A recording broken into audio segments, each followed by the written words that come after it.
టమాటాలు పండిపోయినాయి. ఇంకా మంకీస్ వస్తే తినేస్తాయి అన్నమాట. ఇప్పుడు కోసుకోకపోతే ఇలా పండాక నేను కోస్తూ ఉంటా. సూపర్ ఉంటది. ఇది ఆర్గానిక్ గా పెంచుతున్నాం కాబట్టి తొందరగా ఉడికిపోతాయండి. ఈ చెర్రీ టమాటా పిల్లలకి ఇవి కూడా బాగా ఉంటాయి. హ్యాపీగా ఉంటది అనమాట. వాళ్ళకి పండించడం వచ్చిందని తెలుస్తుంది అనమాట. ఇలాంటి పండితే ఇగోండి చూడండి. ఇవి పెద్ద చెర్రీ, స్మాల్ చెర్రీస్, పెద్ద చెర్రీస్ అని 2 రకాలు ఉంటాయి. పెద్ద చెర్రీస్ తీసుకొచ్చాను చూడండి, పెద్దగా ఉన్నాయి.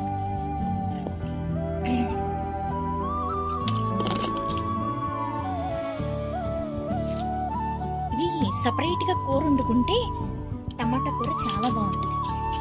చాలా పండినాయి. దీనికి కూడా 15 డేస్కి ఒకసారి నేను ఫెర్టిలైజర్స్ ఇస్తా. నేను పెస్టిసైడ్స్ ఏమి ఇవ్వనండి. పురుగులు వస్తే చేత్తో నలిపేస్తానంటే. ఇక్కడ ఇంకా ఉన్నాయి.